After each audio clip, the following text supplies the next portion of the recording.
Hello, everybody. Welcome to episode 248 of the Gaming Milk Podcast. As usual, we are here to deliver some gaming-related news and discussions in the form of a three-course meal. Although this will be relatively quickly, this is just going to be appetizers and gaming news. But with that, let me keep going on with our intro. I am one of your hosts, Eric, or Cyber Eric, on Twitter and X, and Blue Sky, and I am here with Manny. Hello, everybody. What is up? My gamers. Outstanding. All right. So real quick here, we're doing some quick introductions. This will be a relatively quick news intro. Manny is doing us a favor in terms of recording in an odd position. Manny, you're on your phone and travel, but we're recording this now, otherwise, because it's harder to do on the week. So it just helps us out. So it might be awkward, but whatever. It'll be a little bit awkward. But this is fun. This is to talk about games. And by the way, we're recording this on a Sunday. Literally, the Super Bowl just ended. Seattle Seahawks have won, etc., etc. So you get literally an exact time. And literally, this happened like 60 seconds ago that the game hits double zeros. So you get an idea of exactly when you were recording. Again, if you track and you're listening to this. But with that, let's go to our appetizers and gaming news for the week. Alright, so for this week's gaming news, we are going to talk about, we're going to start with some very big recaps from the last couple of months, honestly. We haven't been able to tackle news. There's been a lot of things we have been doing, like our fantasy draft, other big ticket idols, plus we've been out on holiday. But we're back, and we wanted to capture some things that have happened at the beginning of the year. And we'll start with the Xbox Developer Direct. And a quick recap of it. In that one, they were able to show additional showcase footage or just talk more about different titles. So we're going to go over the different titles that they talked about. We're going to go over them relatively quickly because, for example, sometimes we'll just wait until we play them, right? But, for example, let's start with the main one, and that is Fable. They showed a little bit of Fable, not too much, hardly anything, honestly. I was actually very disappointed. What do you mean? What? I thought they showed a good chunk. I thought what they showed was interesting. But they didn't show the gameplay, like a little bit of gameplay, but not too much. No, but like what they did show was interesting. The whole like. The concept. You gave me the concept of a game. You could marry anyone. You could buy any house you want. You could be like I don't know what do you call it the extremist version of a landlord, where it's like you just own all the land, and that's what it made it sound like. America Simulator. Yeah, and it's like that's an RPG. That's what I think an RPG needs, like little things like this to make it more interesting. Because otherwise, like if the combat is fine, like Witcher doesn't have the best combat, and that's considered one of the best games of all time. Yeah. Yeah. I just need a decent enough combat. They like the rest to prop it up. Look, I'm really looking forward to this game. I'm actually very hyped for it, like Barry. But it lacked what I wanted, which was like to show me. And again, I'm a person that my videos on YouTube are moment-to-moment gameplay, where I show you how the game plays. And this didn't show that to me, and I'm like, that's the only thing that I wanted. That's it. I think they showed it enough. I agree that they showed like combat a lot, but I like that they focused on the RPG elements. Everything I mentioned, and that they showed things like for fans that are like, okay, I feel like they get it. They know kind of like a little bit of what Fable should feel like, where it's like, okay, you do certain things. The village notices those things that you do, right? If you do an evil thing, then they'll treat you like an asshole. If you do a nice thing, then they'll treat you, like you're a savior. Yeah, like known classic Fable formula. Yeah, exactly. Like they showed, like when they showed they're talking about titles and they showed like Chicken Chaser showing up. I'm like, hell yeah, dude! Like they understand that Chicken Chaser has importance. Like that you start as a Chicken Chaser. Yeah. Or you can become or be known as a Chicken Chaser. Like that's kind of like one of the things, like one of the weird Fable memories that I have. Like everybody calling me Chicken Chaser, and I was like, oh, okay, I shouldn't have done that quest or kick chickens or whatever. I forget exactly how you get the title, but it left an imprint on me that whatever I did made it so that the people recognized me as such. Yeah, and It's again, like more creeps. interesting, interesting things from Fable. We'll know more. They mentioned that it comes out in 2026, in autumn 2026. So definitely, it seems like they're ready for it to come out this year. And again, I'm trying to move us forward. But go ahead. One more thing, they show character creator, right? I think a lot of people were worried that you'd be, playing whatever, but they showed a character creator. So like that was like another big win if you ask me. Yeah, for sure. That one for sure is like a nice big win for people. That's been known in Fable, so I got no problem with that. I'm always in these big RPGs. I just always hope they give me like a preset character, because I'm just like, look, I don't care that much about creating. Just give me a preset. I'm happy to go forward and play the game. All right, let me move it along real quick. This game is coming out for both Xbox, PC, and PlayStation 5 all on the same day. So this is a multi-console release. This is no longer the Xbox strategy. This is the Xbox strategy now, where it's basically everything comes out of everything all at once, including PlayStation 5, right? So that this showcases that. Let's move on to the next ones real quick. Forza Horizon 6 was also shown. It comes out May 16, also for Xbox and PC. It comes out later for PS5. They announced it, but it's coming out later. It is set in Japan, Tokyo City. Which is by far the most hype I've been for a Forza game. They're like, this is gonna be my puppy. I'm super pumped for Forza Horizon 6. Any thoughts on this one? It looks good. The fact that it's in Japan is awesome, and I'll probably play it. But not much else to say about Forza Horizon, man. It's just, we all know it's a 9 to 995. Like 9 is the lowest this game's go. So like it'll be good. That's why it was my pick for number one in our draft. I was like, this is like guaranteed super premium game. It looks amazing. So again, high props for it. Again, let's move on. Let's move on. We have other things, but go ahead. Very impressive that Playground is chucking out 2 massive games this year. Like, yeah, but this is the Playground year. Like last year was the Outer Worlds to Obsidian developer, Obsidian and Avowed, which are by the way crazy that they have those 2 games come out. They're both very good games in like the mid to high 80s, right? In terms of reviews. They have Grounded 2 as well. And they have Grounded 2. That is insane that studio has been delivering so much, and now it's the Forza Fable team. So it's like great. I love to see it. But we'll talk more about that. Let's keep going. Real quick, there was a surprise game for the show, and that was a new game from Double Fine that we didn't know about it before, called Kiln, K-I-L-N. It's very odd pronunciation, to be perfectly honest. It's coming out to all the systems, Xbox, PlayStation, Steam. It's like a multiplayer-ish dream, carrying water, weird lanes kind of thing. I didn't know what this was. I didn't even know if you saw the trailer, Manny. It looked weird. It is Double Fine, so I know it's going to be a very good quality for what it will play like. I just don't know. It seems like a spin-off almost of Psychonauts 2. I thought it sounded like a party game. It is a party game. It is like a multiplayer-ish party game, but it looks like, if you look at it, it's weird because the angles of every single they're showing is like on-the-ground angles, and I'm like, that's not your gameplay angle. That's like a replay, watching a match angle. And it's like a guy running around, he's carrying water, he activates something, kills an enemy, he goes to the end of the boss, inserts the water, and that gets him points. And I didn't understand if it was like, this could have been a MOBA, and I didn't understand it. I think it's like a party game where you're moving around. I just don't know what it is. It might be a new idea. We'll see what it is. I have no more to say to this one because I don't know what it is. Yeah, I think Double Fine could do stuff like this instead of like huge budget. Because Double Fine is not really known for their big budget stuff. Yeah, they have I guess Psychonauts is like their one big budget thing, particularly Psychonauts 2. But everything else has been more like smaller scale and yeah, go ahead. Like Keeper very small. And yeah. like Broken Age and all these other games, right? Like, let me explain what this is real quick. This is a multiplayer party brawler.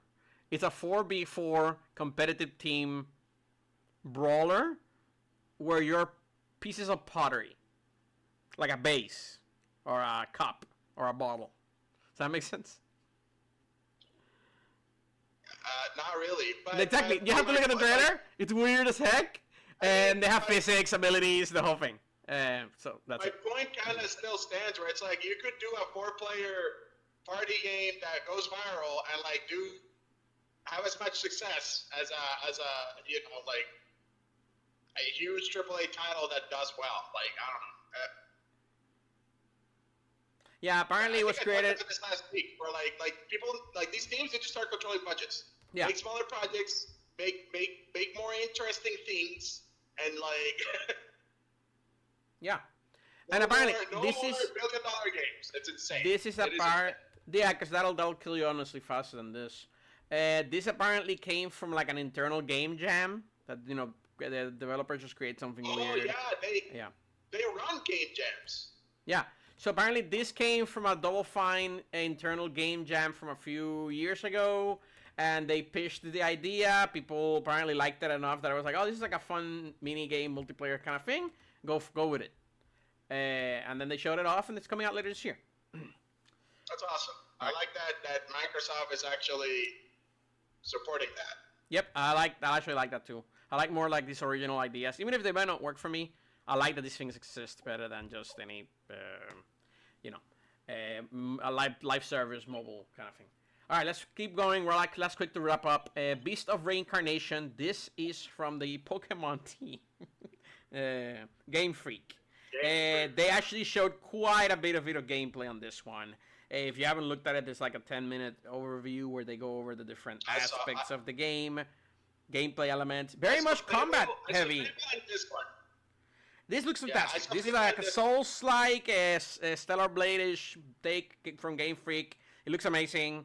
Good art style. Kind of like a little bit of Kami with the dog that you have there. Big monsters that you're fighting. Big sword, ninja setting.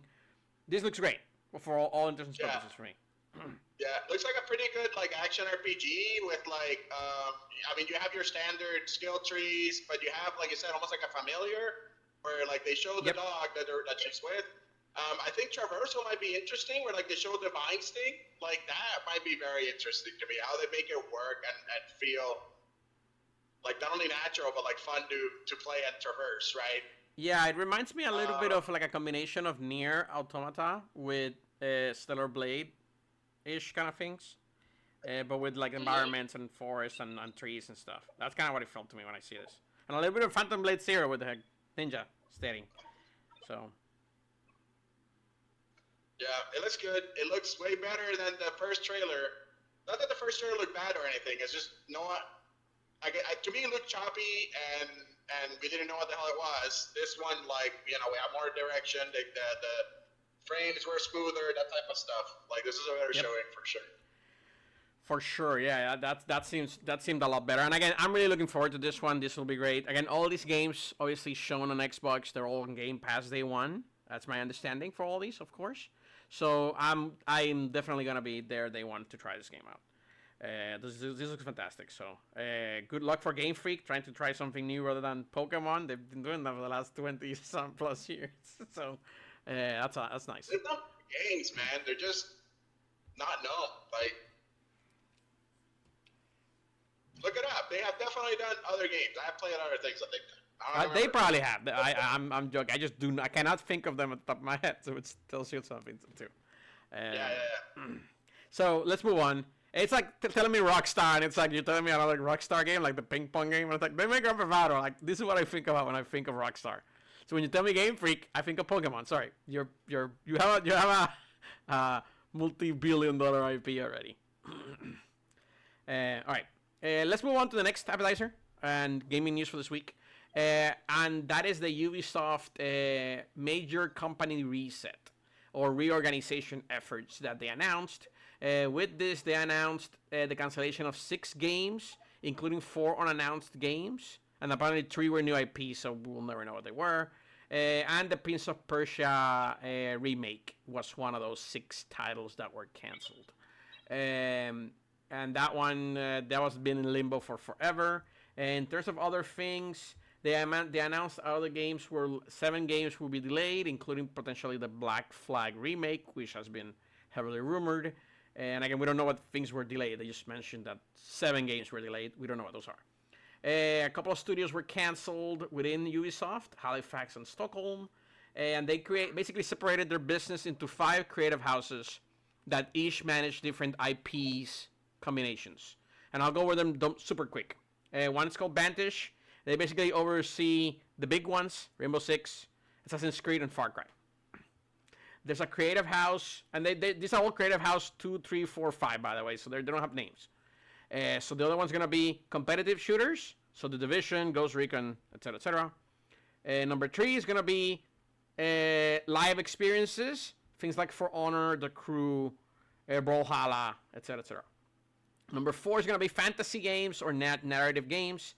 That is Rayman, Prince of Persia, Beyond Good and Evil, Anno, etc., etc.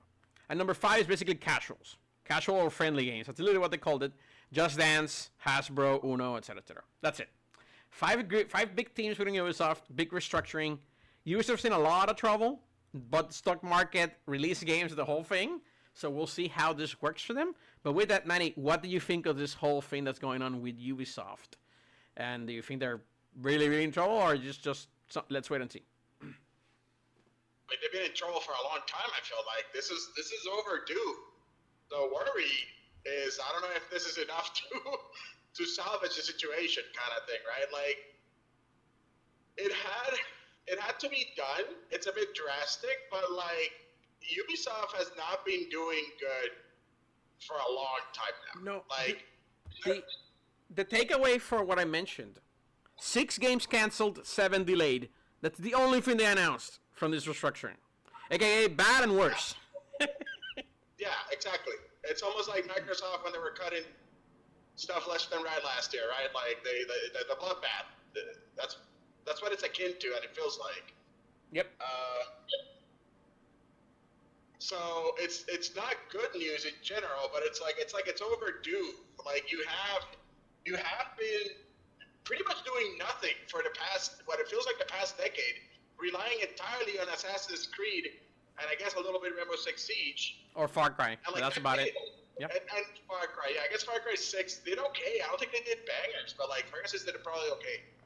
But like that's about it. All your IP attempts, all your like either new IP or making existing IP game like Star Wars and Avatar, all your I mean, Just Dance probably still does fine, right? That's a no budget game, but like nothing. I cannot think of anything Ubisoft from the past 10 years that I was like, oh, this is good. Maybe Immortals. What's the name of the game? Immortals of Avium? No, not Immortals of Avium. That's EA. The Breath of the Wild clone. Oh, Immortal Phoenix Rising, or whatever it's called. Yeah, it is Immortal too, right? Like. Immortal Phoenix Rising. Phoenix Rising written with like a PHY. I was like, weird. I mean, that game was okay. That game was good. Like, it wasn't bad. Yeah. But like in the past 10 years, that's kind of like the only one that I'm like literally. I mean, Assassin's Creed are fine, but like they're just more Assassin's Creed. Far Cry the same. Yeah. The last Ghost Recon was kind of meh. It was like okay. I think Wildlands was fine, but I mean, do you have anything? I can't think of anything. Rayman was before those 10 years, like the last couple of Rayman games, which I absolutely love. I'll speak loudly that I have 2 very good Ubisoft games that came out recently that I like, but they're stuck to 2 IPs that I also like, and that is the Avatar game. And I only like it more because they just added a third-person mode, and the Star Wars Outlaws, which I think is one of the best games in the last couple of years. I adore that game, Outlaws. I think it's a great game. But again, they didn't catch on fire or anything. So exactly, I mentioned the games, but like I acknowledge that they exist, and you might like them, but like I don't think they did anything. I think they were considered failures. Like yeah, they are for Ubisoft for sure. That IP was probably insanely expensive, and like you didn't do anything. You didn't move any units. Interesting thing that Ubisoft has a problem with is that the biggest markets that have grown in gaming as a market, gaming industry, are mobile and live services. No offense to anything else, but those are the things that have grown a lot. Mobile has like 50% of the pie, right? And live services are very big, popular, crazy things that make a lot of money. Ubisoft has none of those. They don't have a foot on any of those 2 markets. It's crazy how a company like Ubisoft with so many IPs doesn't have their foothold on anything of that. Yeah, Siege is like their closest thing to like a successful live service. And that game is 10 years old. Yeah, they don't have anything, and that game was a failure on launch, dude. Yeah, it was. Like, hardcore fan base that elevated it, and then I think over time, like it's held, but from what I've heard or read, like it isn't considered as good as it was. Like it's maybe too grindy, or like the operators are like now it's like too cartoony, and like they went too much into the Fortnite direction. And like what people liked about the original Siege was that it was very like hardcore and realistic, and like very hardcore tactical. Yeah, it was very hardcore. God damn, you need to really know how to play this, and that's why people liked. And yeah, I agree with you. I dropped it off. I played that thing for years after the first year I played that game. I didn't like it, and then our cousin Gilberto, right? He gave me a gift of it, and then I played it. And I'm like, I loved it. And I played it for like 2-3 years or something. Funny enough, I was literally re-downloading it today. I'm like, I'll try it again. But yeah, it was it's one of those things. But yeah, Ubisoft is just in major trouble. By the way, they announced that from these cancellations, Beyond Good and Evil 2 is not one of the games canceled. That game is still not canceled. It's the only thing I can call it, because I can't even say it's in active development. Bizarre. I need to go to that Space Monkey website. They called it like Space Monkey. I don't remember. Yeah. Something like that. But it sucks. I mean, that's interesting that it's not canceled. Like, maybe it's a small project that the budget hasn't ballooned enough. Like, it's promising, maybe. But they canceled Prince of Persia. That game had been in development for like 6 years already. How do you screw that up? How do you screw that up? It's a known IP. You know exactly what you should need to be doing. That's it. Done. Easy. Yeah. I can literally tell you right now what a Prince of Persia remake should be. Immediately, right now, I can explain it to you. I think they gave it to the Ubisoft Singapore team that hadn't done nothing at that level. I think they were just like an assist team, and they gave them like a huge project, and they fumbled it, and they took it away from them, gave it to somebody else, and instead of like completely restarting, like maybe they tried to salvage the situation, like salvage the game, and I don't know, or maybe they did try to restart, and then whoever they gave it to also screwed up, right? Like, no idea, but that must have been awfully managed, like that project. Just completely. The concept from everything, from the green lighting to who they gave it to not having a concept, to not having an actual leadership team that knew how to make it. It should be so simple to remake one of the like most beloved games of that era. Like a very well-known IP too. This is like an IP that has had a major motion picture movie. This isn't like a random crazy IP. No offense to like Beyond Good and Evil 2. This is Prince of Persia. This is like a known gaming, a little bit of history, royalty.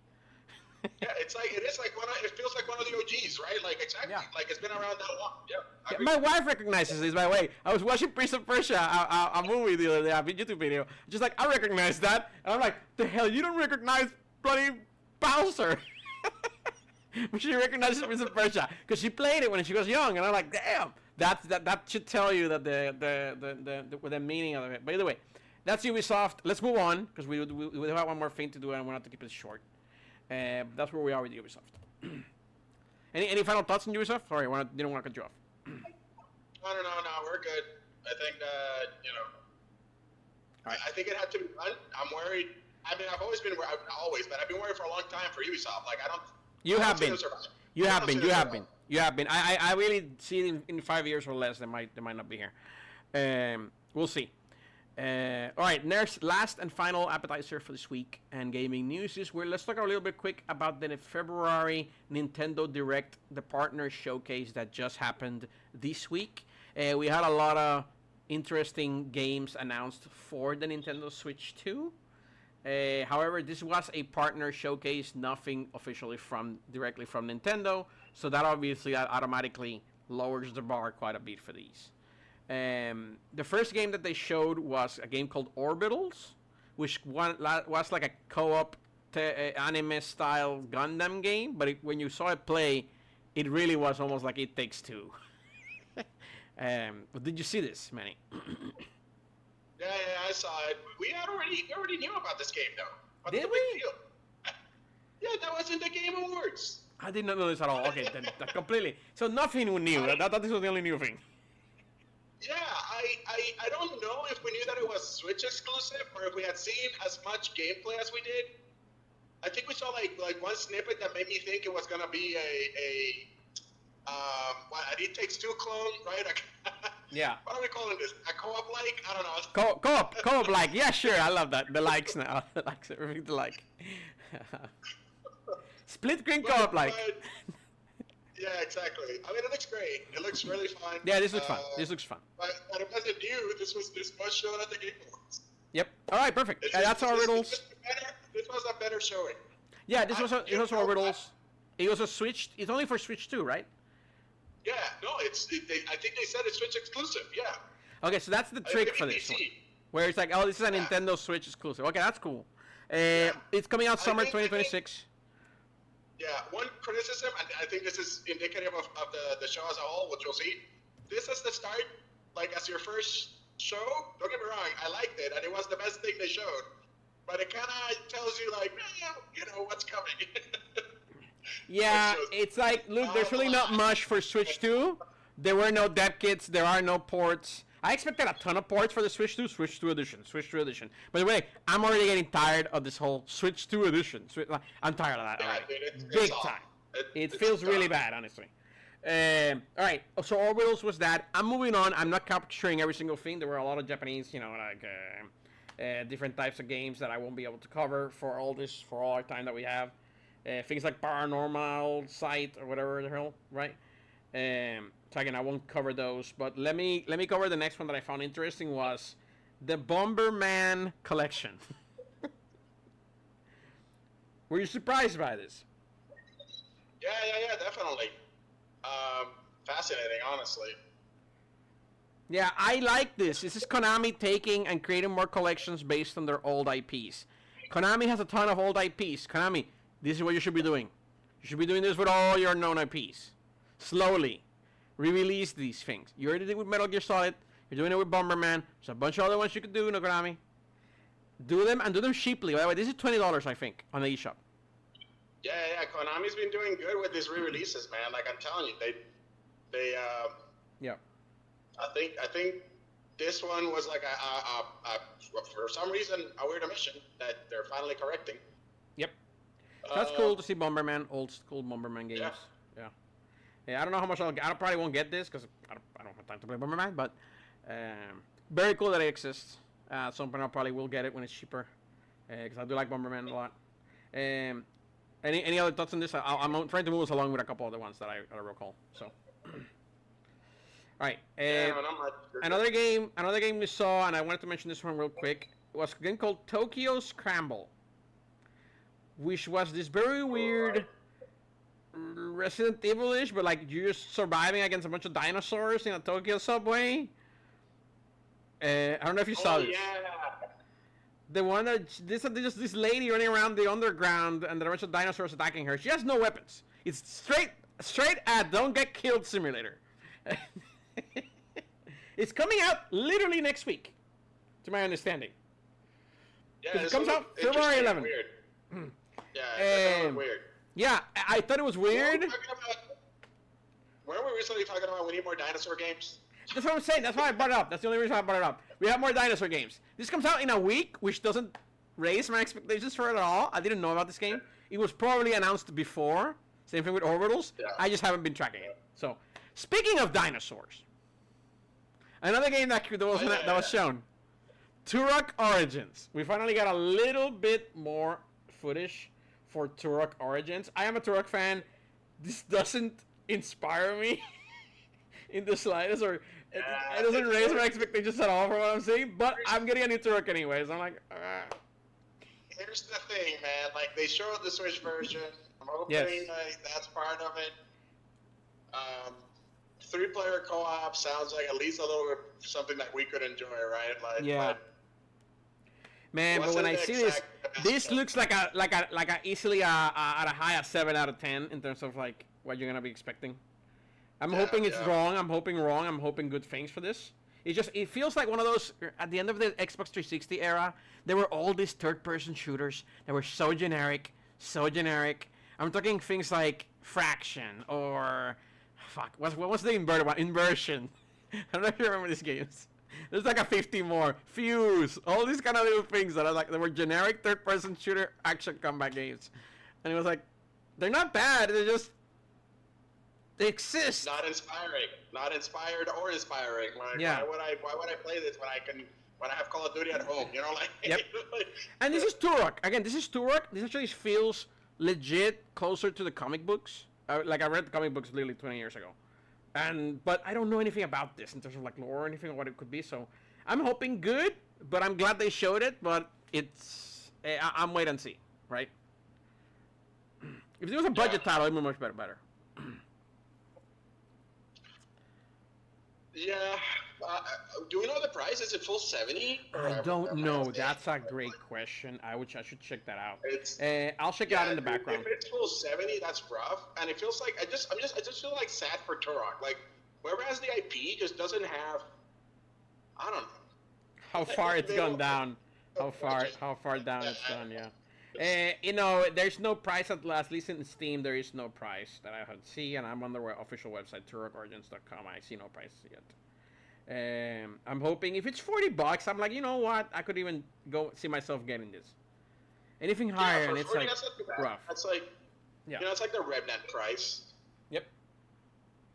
So I'm hoping for that. I'm hoping they at least can see that, and I'm like, hey, thank you, because I'm a Turok fan. I'll literally buy this to support it. It's one of those weird things. All right, but I'll move along.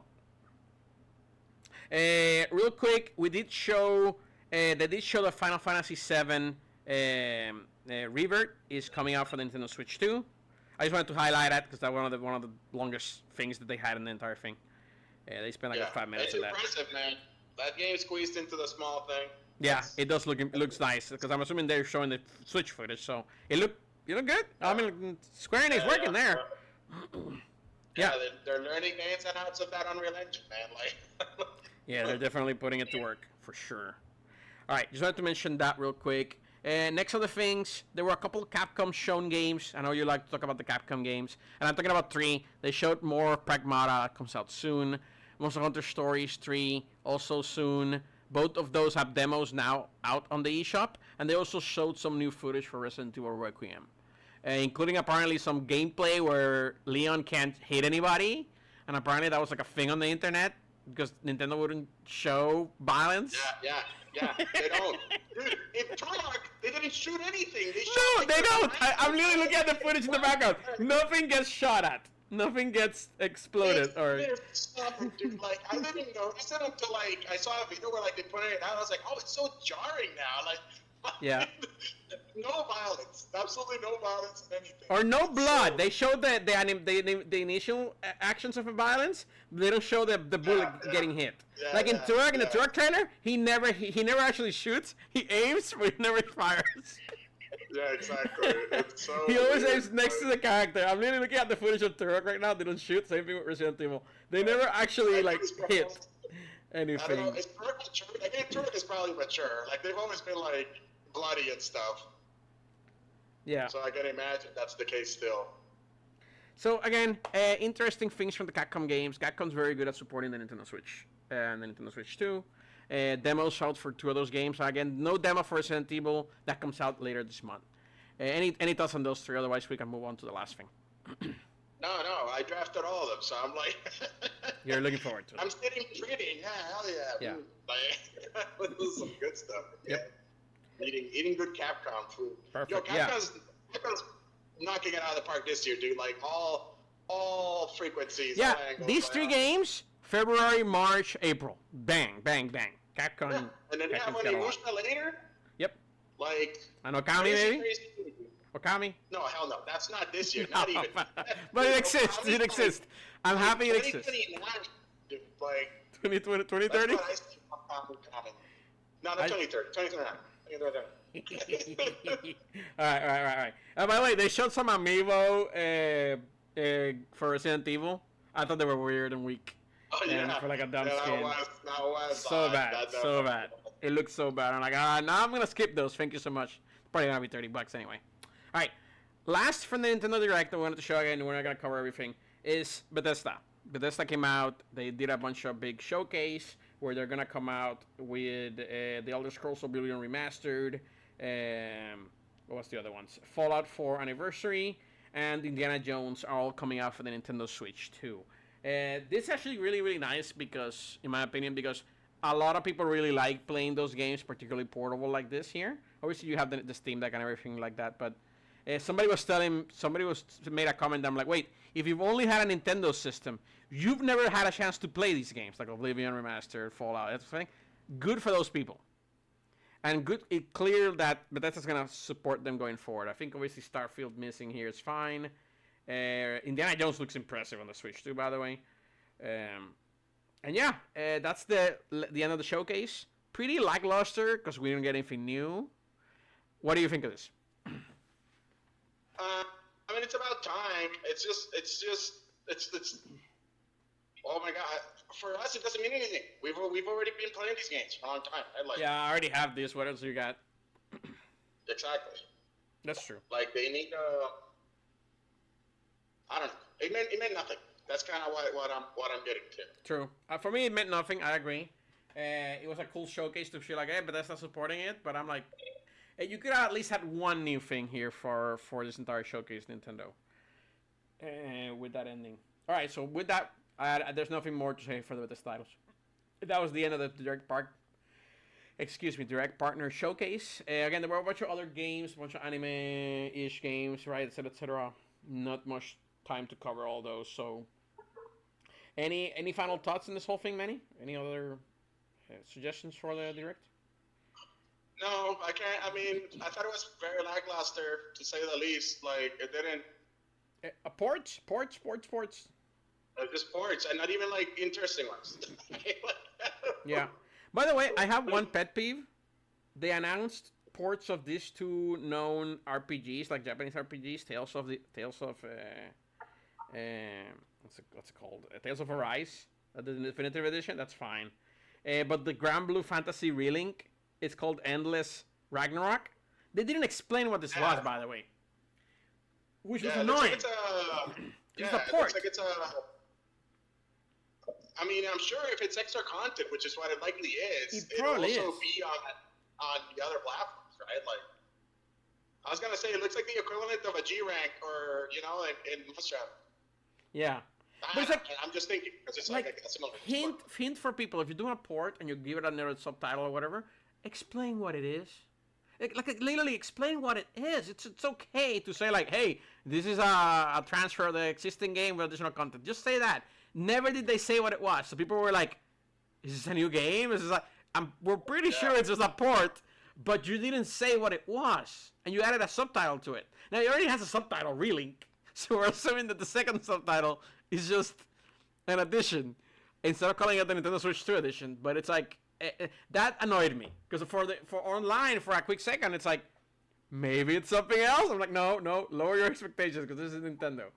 But, and I don't think they're going to make another one of those games anytime soon. No, it's not a sequel. I think it's just going to be like extra content. It could be like a new difficulty or something basic that they should like rebrand it and sell for money kind of thing. Yep.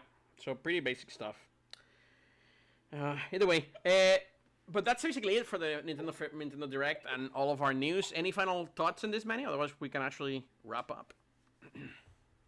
Yeah, I think we can wrap up. Like I said, it was just mid at best. Yep, it was very mid. And with that, again, this is just a quick catch up of some of the news. We're gonna talk about it a little bit, etc., etc. We'll probably do another podcast the week after or so. We'll figure it out whenever we have time. If not, we'll figure it out. We can do it in a week, or we'll figure it out. Yeah, we'll figure it out. It might be a month between podcasts. Yeah, but for now, I'll take us out and I will wrap us up then now with this. So as we end our gaming meal, we would like to thank everybody for listening. If you want, you can look for more gaming meal on our most popular social media platforms. Please give a follow, leave a comment, and all the social media goodness. Also, please visit our website at thegamingmeal.com for more gaming meal goodness. Also, please follow me at CyberEric at Blue Sky and X, and at CyberEric Gaming at YouTube, where I release some video game related content from time to time. But with that is all for today, and have a good one, everyone.